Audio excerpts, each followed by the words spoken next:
22년 7월 21일 하나님께서 우리에게 주시는 말씀 창세기 26장 12절부터 22절입니다. 제가 봉독합니다.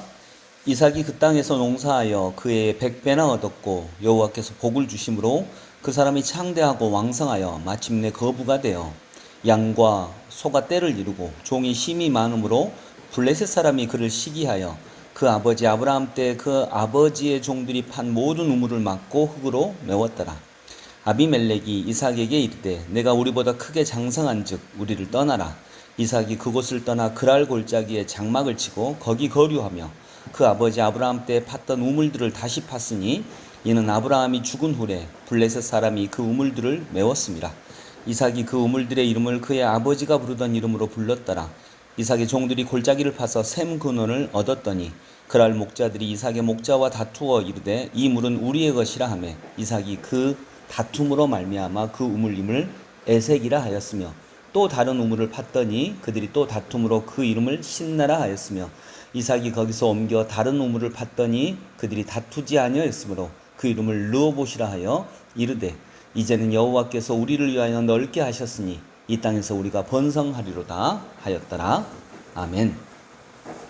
오늘 말씀은 하나님께서 아브라함 때 큰 흉년이 들었고 이삭 때에도 흉년이 들어서 하나님께서 그 흉년이 든 땅을 떠나서 옮기라 한 땅이 있었는데 그 땅에서 일어난 일입니다. 하나님께서 옮기라 하신 땅, 거기서 원래 이삭은 애굽으로 가려고 했습니다. 그런데 하나님께서 애굽으로 가지 말라고 하셨고 그 그랄 땅, 그곳에 머물라고 하셨는데 12절은 그 땅에서 일어난 일을 말씀하고 있습니다. 12절 말씀, 이삭이 그 땅에서 농사하여 그 해에 100배나 얻었고 여호와께서 복을 주심으로 그 사람이 창대하고 왕성하여 마침내 거부가 되어.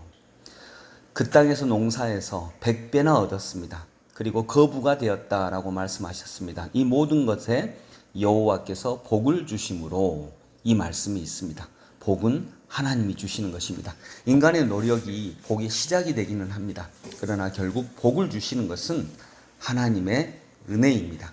그래서 우리는 인간의 노력만으로 살려고 하는 것이 아니라 하나님의 은혜를 구하는 그런 삶이 또한 있어야 하는 것입니다. 그것이 예배드리는 삶이며 사랑하는 삶이며 조화로운 삶입니다.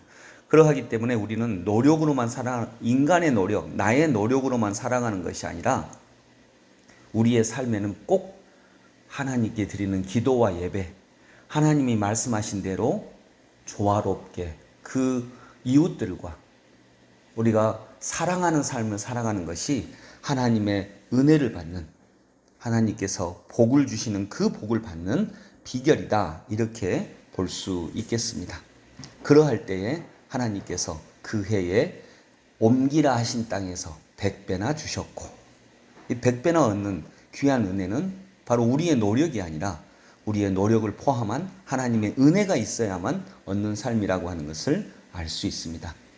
또 두 번째로 우리가 알 수 있는 것은 상대를 대하는, 나와 상대하는 사람들을 대하는 방식입니다.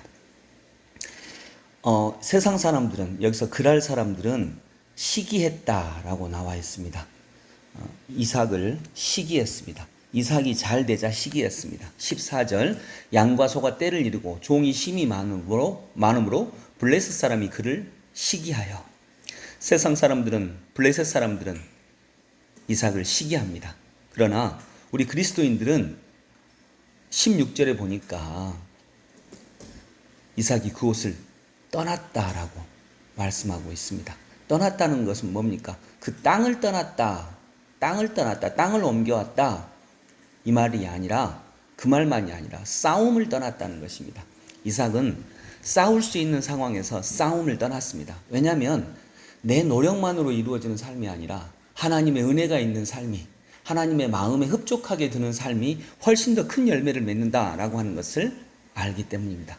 그래서 자기가 판 우물, 그 당시에 우물이 농경사회인데 그 당시에 물이 나왔다라고 하는 것은 지금으로 말하면 큰 성공, 사업적 성공을 이루었다라고 하는 것입니다. 그런데 그곳을 블레셋 사람들이 빼앗자 이삭이 싸울 수가 없어서 그랬겠습니까? 종이 많았습니다. 그리고 정당성도 자기에게 있었습니다. 근데 싸우지 않습니다. 왜냐하면 그는 하나님을 믿었기 때문입니다. 하나님이 주시는 은혜를 믿었기 때문입니다. 그래서 옮겨옵니다. 그래서 다시 샘을 팝니다. 그곳에서 하나님이 은혜 주셔서 물이 나옵니다. 또 그 물을 뺐습니다. 그러면 싸우지 않고 또 옮겨옵니다. 그곳에서 또 우물을 팝니다. 그곳에서 또 물이 나옵니다. 그러면 또 메웁니다. 또 빼앗깁니다. 또 싸우지 않습니다. 또 옮깁니다. 이렇게 4번이나 옮깁니다. 그러자 이 사람들이 인정을 합니다. 하나님이 당신과 함께 있다는 것을 우리는 보았습니다. 이삭을 통해서 하나님이 이삭과 함께 있다는 것을 보았습니다. 그들은 하나님을 모르는 사람입니다.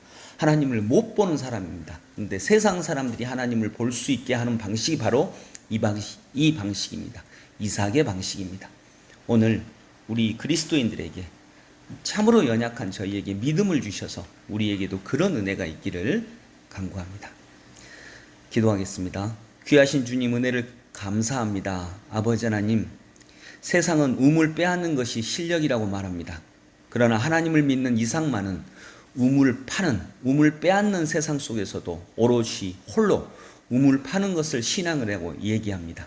아버지 하나님, 그것이 세상을 대하는 이삭의 방식, 세상을 대하는 그리스도인의 방식인 것을 깨닫고 오늘도 우리가 우리의 노력만으로 이루어지는 삶이 아니라 하나님이 주신 은혜가 있음을 꼭 알고 하나님이 주신 땅에서 결국 하나님의 방식을 통해 100배나 얻는 놀라운 은혜를 얻게 하여 주옵소서.